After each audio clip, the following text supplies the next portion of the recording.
Assalomu alaykum aziz o'quvchilar. Mening ismim Dilbar. Hozirda 27 yoshdaman. 3 yildan beri Milliy gvardiya saflarida xizmat qilib kelmoqdaman. Men bu sohaga qanday kirib keldim? Shu yoshligimda militsiya xodimasi bo'lib yuraman deb orzu qilib yurganman, lekin Milliy gvardiya xodimasini bilmasdim. Kichkina edim unda. Katta bo'lganimdan keyin bilganman Milliy gvardiya borligini, qanday kirish kerakligi, bunga qanday imtihonlar topshirish kerakligini bilib, izlanib topganman va sport sohasiga shu yoshligimdan qiziqib shug'ullanib kelganman. Men hozirda Milliy gvardiya tizimining faxriy qo'rg'ov batalyonida xizmat qilib kelmoqdaman.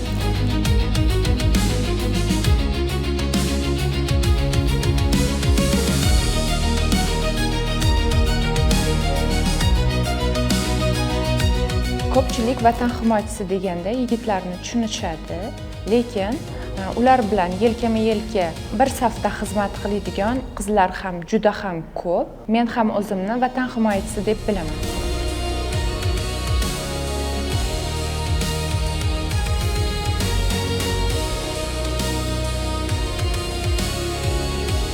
Mening ismim Aziza. Men bugungi kunda Milliy gvardiya saflarida xizmat qilmoqdaman. Men bu sohaga yoshligimdan qiziqib kelganman. Qaysidir ma'noda bu sohaga kirib kelishimga oyim ham sababchi bo'lganlar. Yoshligimdan oyim aytardilar, "Sen harbiy bo'lishing kerak" deb va oyimni gaplari sababli ham o'zimda bu sohaga qiziqish paydo bo'lgan va o'zimni harakatlanishim, izlanishim sababli shu sohaga kirib kelganman.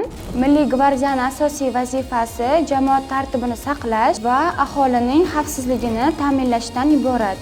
Bugungi kunda yurtimizda gender tengligi huquqlari kafolatlangan va vatanimiz himoyasi yo'lida nafaqat erkaklar, balki ayollar ham xizmat qilishi mumkin.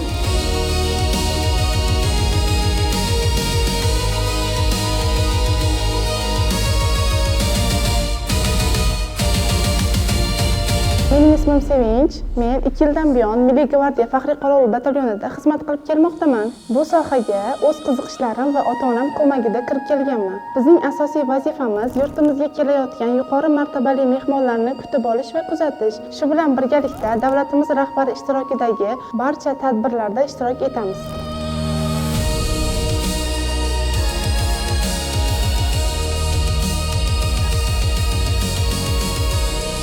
Bu sohaga qiziqqan o'quvchilar, sizlarni oldinda test sinovlari, jismoniy tayyorgarlik va aqliy faoliyat imtihonlari kutmoqda. Shunday ekan, hozirdan tayyorlanishni maslahat beraman. Men o'z kasbimdan faxrlanaman.